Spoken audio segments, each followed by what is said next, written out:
நமஸ்காரம். மீனாட்சிதாசன் பேசுகிறேன். ஆலயம் அறிவோம் பகுதி 17 மீனாட்சி அம்மன் கோயிலை பற்றி சொல்லிட்டு வரேன். இதில் நேற்று மீனாட்சி நாயக்கர் மண்டபத்தையும் சொன்னேன். அதுக்கப்புறம் பொற்றாமரை குளத்தை பற்றி நம்ம முக்கியமாக பார்க்க ஆரம்பித்தோம். அதில் எனக்கு ஒரு கதையை ஆரம்பித்து வச்சுருந்தேன். ஒரு நாரை ஒரு குளத்தங்கரையில் இருந்தது.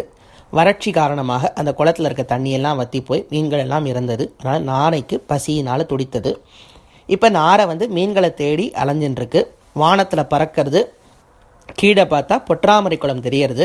அங்கே சில சிவனடியார்கள்லாம் ஸ்நானம் பண்ணிட்டுருக்கா, அதாவது குளிச்சுட்டுருக்கா. ரிஷிகள் எல்லாம் அவள்லாம் குளிச்சு முங்கி அப்படி எழுந்துக்கும் போது பார்த்தேன்னா அவள் தலையில் தெரிச்சுட்டுருக்க ஜடாமகுடம், அதாவது நிறைய முடியிலேருந்து மீன்கள் எல்லாம் துள்ளி விளையாடுறதான். அந்த அளவுக்கு அதில் மீன்கள் இருந்தது அப்படின்னு இதுக்கு சொல்லியிருந்தேன். இப்போ இந்த நாரை பார்த்த உடனே ஆஹா இவ்வளோ மீன் இருக்கே, நம்ம இங்கேயே செட்டில் ஆகிடலாம், இங்கேயே நம்ம டெய்லி மீன்கள்லாம் சாப்பிட்டு அப்பப்போ பசியை போக்கிக்கலான்னு சொல்லி நினைக்கிறது. அப்போ அதோட விட்டுருந்தேன் நேற்றுக்கு. நீங்கள் அதுலேருந்து பார்க்கணும். இப்போ நாரை அப்படி கொஞ்சம் கொஞ்சமாக மெதுவாக இறங்க ஆரம்பிக்கிறது. அப்போ இப்போ ரிஷிகள்லாம் ஒரு செட்டு ரிஷி குளிச்சுட்டு இருக்கா. ஒரு செட்டு கரையில் உட்காந்துட்டு இருக்கா. அவள்லாம் சில புஸ்தகங்கள்லாம் படிக்கிறா. அதுக்கு ஒருத்தருக்கு ஒருத்தர் பேசிக்கிறா, இல்லை படித்த விஷயங்களை ஒருத்தருக்கு ஒருத்தர் ஷேர் பண்ணிக்கிறா. இது ரொம்ப முக்கியமான விஷயம். நம்ம ஏதாவது படித்தோம்னா, நம்ம ஏதாவது தெரிஞ்சுட்டோம்னா அது நம்ம தகுந்த விஷயமா இருந்தால் அடுத்த வாழோட பரிமாறிக்கணும். நாலேஜ் ஷேரிங் ரொம்ப முக்கியம். இப்போ நம்ம காசு கொடுத்தா நமக்கு காசு குறையும். ஆனால் நம்மளுக்கு இருக்கிற நாலேஜை கொடுத்தோன்னா நாலேஜ் வளரும். எப்படின்னா அவள் திருப்பி ஏதாவது கொஸ்டின் கேட்பா, ஏதாவது ஒரு டவுட் கேட்பா. அந்த டவுட்டுனால நமக்கு ஆஹா இந்த சந்தேகம் என்ன இருக்குன்னு சொல்லிட்டு முன்னு மேலே போய் படிப்போம். அதனால அந்த நாலேஜ் வளரும். நாலேஜ் ஷேரிங் ரொம்ப முக்கியம். இருக்கட்டும். இப்போ அதில் 2 ரிஷிகள் பேசின்னு இருக்கா. அது இந்த நாரையோட காதில் விழுறது. இப்போ இந்த மாதிரி சில விஷயங்கள் நம்ம ஏதாவது பண்ணும்போது சட்டுன்னு காதில் விழும். இதெல்லாம் அப்படியே எடுத்துக்கணும்னு சொல்லி வேற சாஸ்திரம் சொல்கிறது. அதாவது இதெல்லாம் சகுனங்கள்னு கூட ராமாயணத்தில் இது ரொம்ப டீட்டெயில்டாக இருக்குது. அதாவது இப்போ நம்ம எங்கேயாவது அப்படியே கிளம்பி எங்கேயாவது போயிட்டு ரொம்ப ஒரு முக்கியமான விஷயம், இன்றைக்கி இது நடக்காட்டா எனக்கு என்னன்னே தெரியல, இது அதுக்கப்புறம் எனக்கு வாழ்க்கையில் என்ன ஆகும் தெரியலங்கிற அந்த நிலைமையில இருந்து அப்படி நடந்து போயிட்டு இருக்கோன்னு வச்சுக்கோங்களேன். ரோட்டில் யாரோ 2 பேர் பேசுகிறா, எல்லாம் நல்லா நடக்கும் அப்படின்னு சொல்லிட்டு அவள் 2ல் வேற ஏதோ ஒரு கான்டெக்ட்ல அது நன்னா நடந்தது, நன்னா நடக்க போகிறது இனிமே அப்படி ஏதாவது பேசியிருந்தான்னு வச்சுக்கோங்களேன். அது அந்த வேர்டு மட்டும் உங்களுக்கு காதில் விழுந்ததுன்னா அது அப்படியே சத்தியமாக எடுத்துக்கணுமா. ஏன்னா அங்கே இருக்க தேவதைகள்லாம், நம்மளை சுற்றி இருக்க தேவதைகள்லாம் அவள் மூலமாக சொல்லுவாளாம். இதை வால்மீகி ராமாயணத்தில் ரொம்ப டீட்டெயில்டாக இருக்குது. இதை ஒரு எக்ஸாம்பிள் சொல்கிறேன். இப்போ எங்கே அப்படின்னா, ஆஞ்சநேயர் ஹனுமான் இந்த இதுலேருந்து நம்ம கரையில் இந்தியாவிலேருந்து தாவி ஸ்ரீலங்காவுக்கு போயிட்டார். அதாவது சேதுவை தாண்டி போயிட்டார் ஆஞ்சநேயர். இப்போ இலங்கையில் சீதையை பார்த்தாச்சு, ராவணனையும் பார்த்தாச்சு. கடைசியில் அனுமார் வாளுக்கு தீய வச்சுடுறான். ஆஞ்சநேயர் அந்த அக்னியால் மொத்த லங்கையுமே பஸ்மமாக்கி எரிச்சிடுறார். அதாவது Lanka is a very beautiful city. அதெல்லாம் பிற்காலத்தில் நான் நிறைய வேறு ஏதாவது உபன்யாசம் சொல்லும்போது நான் சொல்கிறேன். அதெல்லாம் லங்கா அப்படியே தகனம் பண்ணிடுறார் ஆஞ்சநேயர்.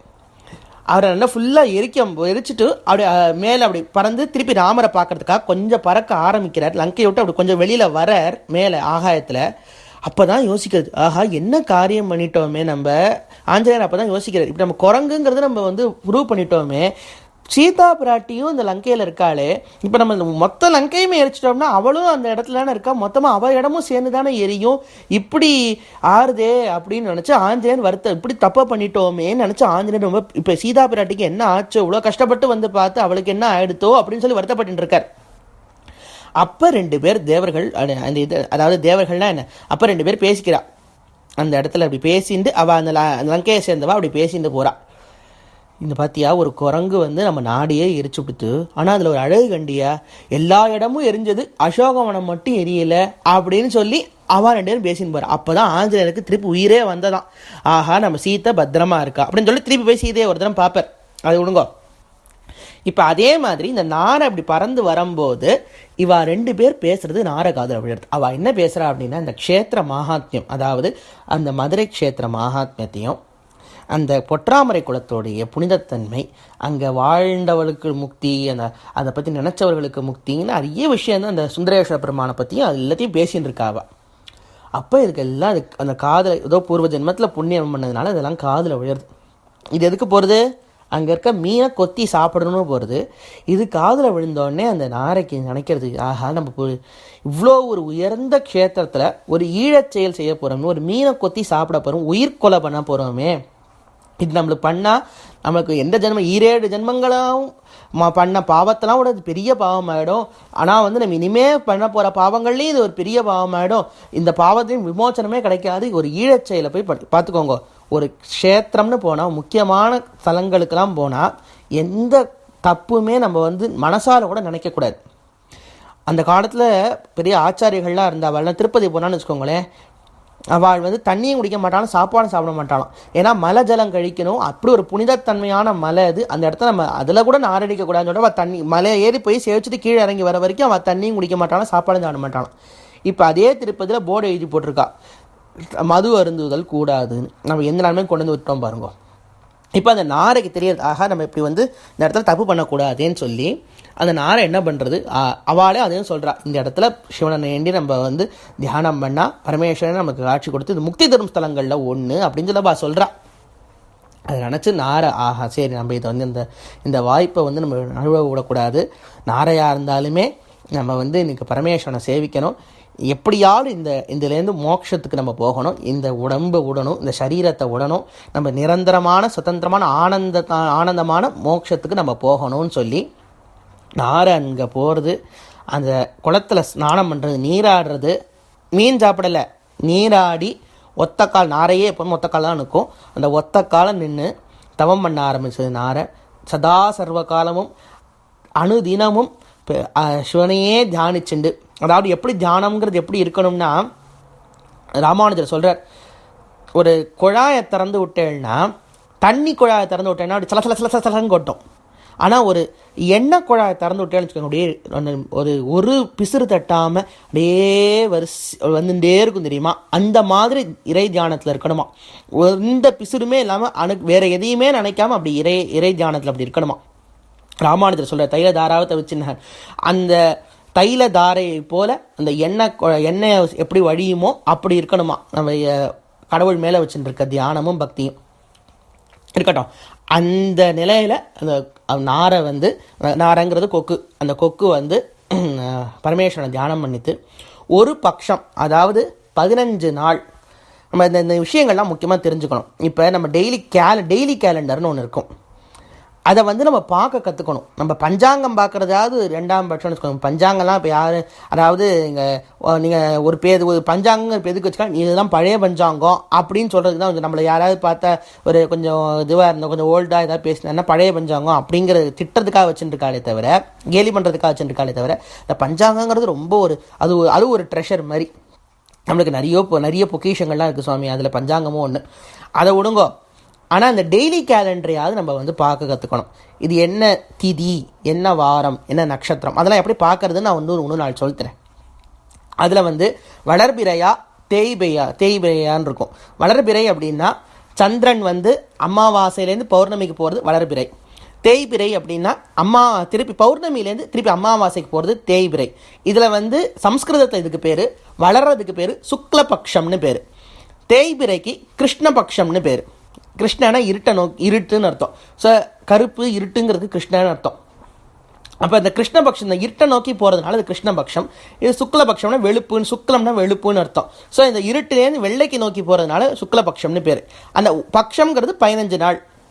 அந்த 15 நாள் ஒரு பக்ஷம் வந்து இந்த நாரை வந்து ஒத்த கால் நின்று தவம் பண்ணித்து, அந்த சிவன் வந்து நாரையோட தவத்துக்கு மெச்சி போய், ஆனால் நாரைக்கு சோதனை பண்ணுறார். அதாவது டெஸ்டிங் இஸ் வெரி இம்பார்ட்டன்ட். நம்ம படித்தாலுமே கடைசியில் எக்ஸாம் வச்சு தான், நம்ம எவ்வளோ படித்தாலுமே எக்ஸாம் வச்சு தான் நம்மளை டெஸ்ட் பண்ணுறா, இன்டர்வியூன்னு ஒன்று வைக்கிறாளோன்னு. அந்த மாதிரி பரமேஸ்வரன் டெஸ்ட் பண்ணுறாரு. என்னென்னா ஒரு கொழுன்னு ஒரு நல்ல மீன், ஒரு என்ன சொல்கிறது, நிறைய ஃப்ளஷோட, ஒரு ரொம்ப டேஸ்டியாக, அப்படி என்ன சாப்பிட்டது கிடையாது, ஆனால் வந்து அந்த புராணங்கள்லாம் இருக்குது, அதை பற்றி சொல்கிறேன்.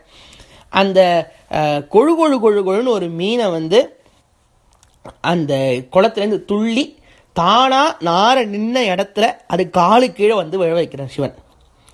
அதாவது என்னமோ சொல்லுவாங்க, அந்த ஓனான வேட்டிக்குள்ளே விட்ட மாதிரி தண்ணிக்குள்ளே இருந்த மீன் தானாக வந்து இப்போ வந்து நாரை காலில் வந்து விழுறது. நாரைக்கு அப்படியே நாக்கு ஊறுறது. 15 நாளாக பட்னி நாரை. நாக்கு ஊறுறது, ஆனால் மனசு சொல்கிறது ஆஹா சாப்பிடக்கூடாது. எப்போவுமே நம்ம மனசுக்கும் நம்ம புத்திக்கும் ஒரு சண்டை இருந்துகிட்டே இருக்கும்.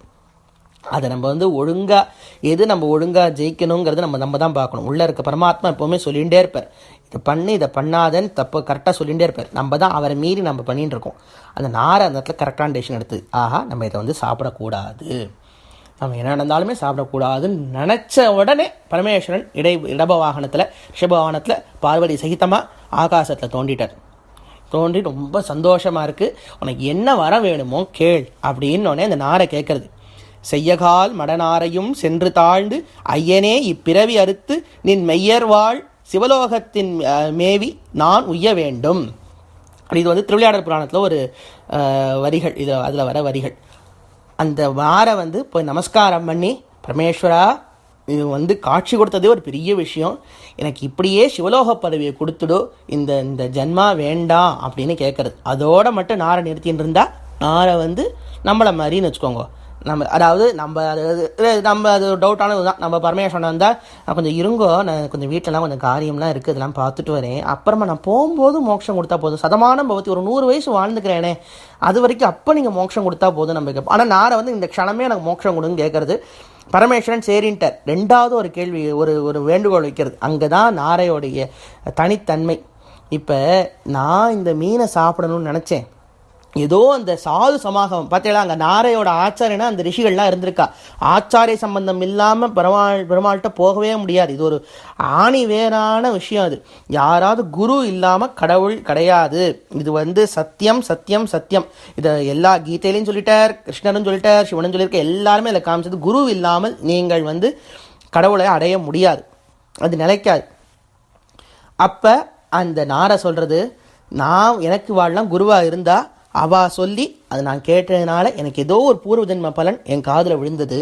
ஆனால் என் ஜாதி இனத்தவர்கள், அதாவது இது வந்து மனுஷனுக்குள்ள ஜாதி இல்லை, பறவைங்கிற ஜாதி அப்படி சொல்ல வந்தேன். ஏன்னா இந்த இப்போ வந்து கிருஷ்ணர் 4 தான் வச்சார், அதுவும் வர்ணங்கள் தான் வச்சார். நம்ம 4 வந்து 400 ஆக்கி 4000 ஆக்கிட்டோம், அதெல்லாம் நம்ம இதில் சொல்லலப்பா. இப்போ என்னென்னா இந்த பறவை இனமே வந்து இந்த மீன்களை கொத்தி சாப்பிட்றது அந்த மாதிரி விஷயங்கள்ல இருக்கு. இந்த ஸ்தலத்தோடைய புராணமும் அவர்களுக்கெல்லாம் தெரியாது, இந்த குளத்தோட மகிமை தெரியாது. அதனால் இந்த மாதிரி நாரைகளோ கொக்குகளோ இந்த இடத்துல வந்து இந்த அபச்சாரம் பண்ணிடக்கூடாதுங்கிறதுக்காக, இந்த குளத்தோடைய புனிதத்தன்மை கிடக்கூடாதுங்கிறதுக்காக இந்த குளத்திலேயே ஜீவராசிகளையே வாழ வேண்டாம் அப்படின்னு அருள் புரியணும். எந்த விதமான மீன்களோ தவளையோ எந்த ஜீவராசியுமே இந்த குளத்தில் வாழறதுக்கு வேண்டாம், இந்த புனிதத்தன்மையை இந்த குளம் எப்போவுமே காக்கட்டும்ங்கிறதுக்காக நாரை வேண்டின்றது. பரமேஸ்வரன் ரொம்ப சந்தோஷப்பட்டு நாரைக்கும் முக்தி கொடுத்தார், அது வேண்டின வேண்டுகோளையும் நிறைவேற்றினார். இன்னி வரைக்கும் சத்தியம், இன்னி வரைக்கும் நீங்கள் போனேன்னா பொற்றாமரை குளத்தில் எந்த ஜீவராசியுமே இருக்காது.